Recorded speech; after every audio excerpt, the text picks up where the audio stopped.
You don't become good by trying to be good, but by finding the goodness that is already within you and allowing that goodness to emerge. But it can only emerge if something fundamental changes in your state of consciousness. So what that means, if nothing changes in your state of consciousness, the ego has many ideas. It says, I want to be a spiritual person. I want to be recognized as a spiritual person. I want to be more spiritual than all these people. And I'm definitely more spiritual than you. So the ego has all kinds of ideas of what it wants to be. And it might even say, yes, I want to be good, because it wants to have a better image of itself. But on that level, by the essential dysfunction of the ego is still operating. So this is why we have the phrase, the road to hell is paved with good intentions.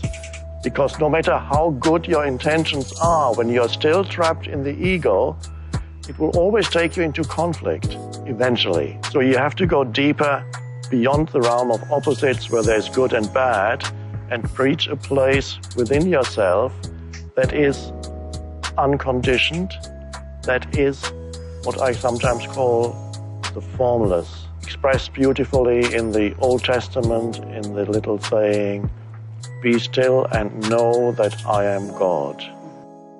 That's in the Old Testament. It contains the entire wisdom of religion in those few words. Be still, meaning go to that place where the mind is no longer operating, where you're just conscious without thinking. And that is the level where the eternal resides. When you went first to school, you went to kindergarten. And in kindergarten, the idea was to push along so that you could get into first grade, and then push along so that you could get into second grade, third grade, so on, going up and up. And then you went to high school, and this was a great transition in life. And now the pressure is being put on. You must get ahead. You must go up the grades and finally be good enough to get to college. And then when you get to college, you're still going step by step up to the great moment in which you're ready to go out into the world. And then when you get out into this famous world comes the struggle for success in profession or business. And again, there seems to be a ladder before you, something for which you're reaching all the time. And then, suddenly, when you're about 40 or 45 years old in the middle of life, you wake up one day and say, huh? I've arrived. And by Jove, I feel pretty much the same as I've always felt. In fact, I'm not so sure that I don't feel a little bit cheated. Because you see, you were fooled. You were always living for somewhere where you aren't. We spend a big hunk of our lives believing that the way that we become, quote, successful, happy, fulfilled, self-actualized, whatever it might be, is on the basis of what I accomplish, what my resume looks like, how many promotions I get.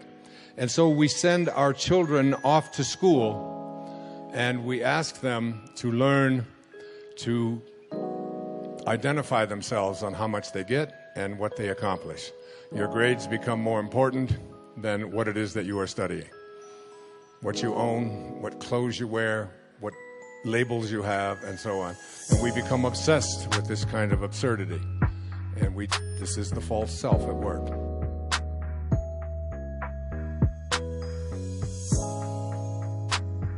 You know, look back 10 years ago, 5 years ago, 15 years ago, and think of a decision you made. That if you would have made a different decision, you'd have a totally different life today. Better or worse, I don't know, but totally different. The most important decision you can make above any on the face of the earth is deciding that no matter what happens in your life, no matter what happens, you're going to live in a beautiful state. So if life is not happening the way you think it should happen, you're unhappy. If life happens the way you think it should happen, you are happy. It's as simple as that. So if life has to happen the way you think it should happen, first of all, how you think with how much focus you think, how much stability is there in your thought, and how much reverberance is there in the thought process will determine whether your thought will become a reality or is it just an empty thought. Or how you do not create any impediments for your thought by creating negative thought process. This possible, is something possible or not possible, is destroying humanity. What is possible and not possible is not your business, it's nature's business. Your business is just to strive for what you want.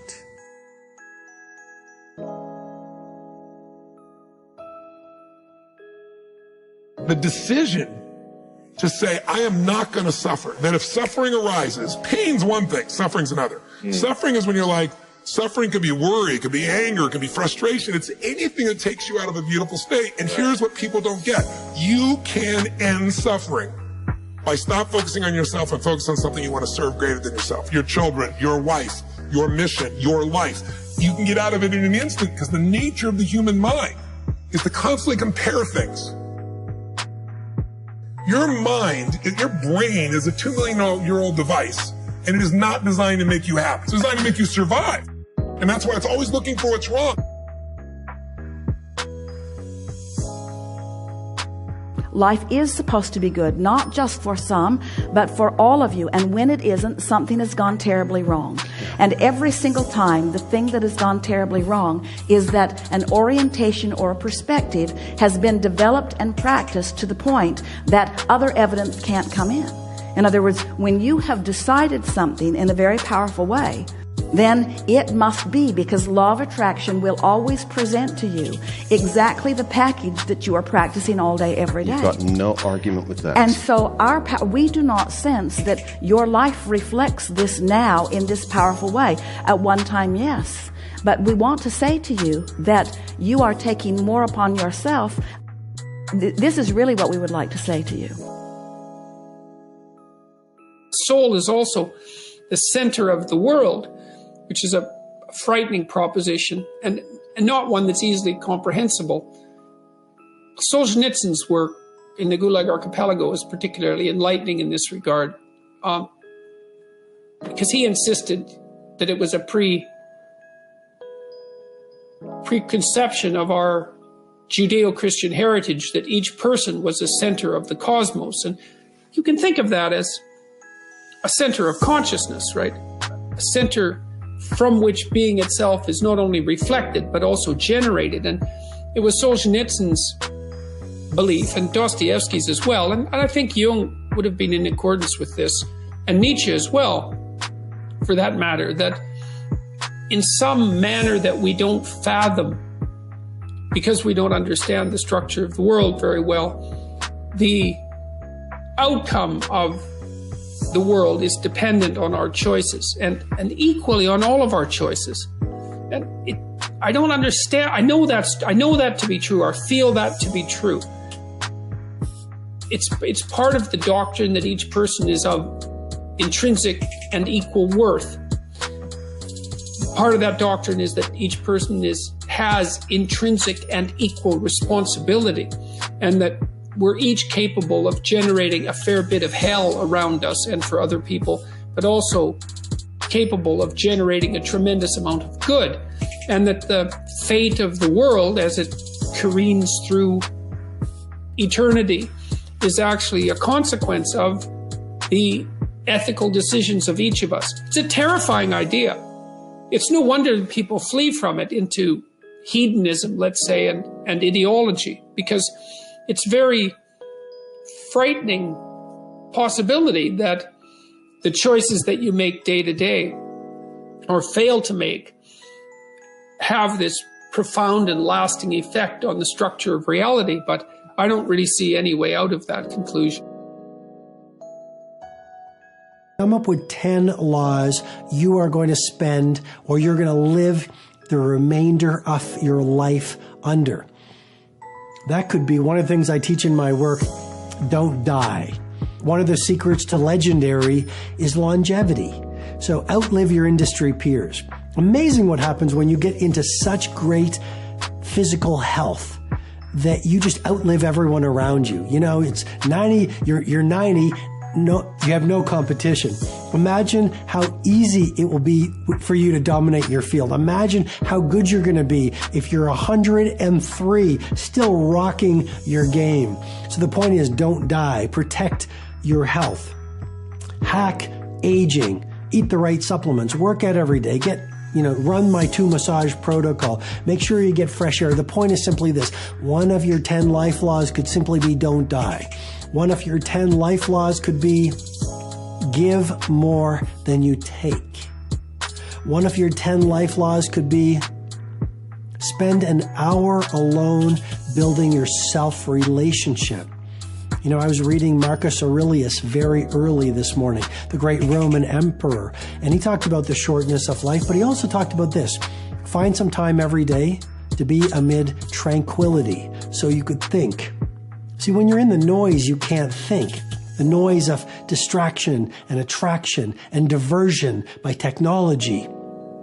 When you're alone, and I've found it's the best thing, first thing in the morning, you can actually think about your values, and you can actually get to know yourself again, and you can actually breathe, and you can actually contemplate, what am I going to do today? How am I going to live? How can I make today on earth a valuable day?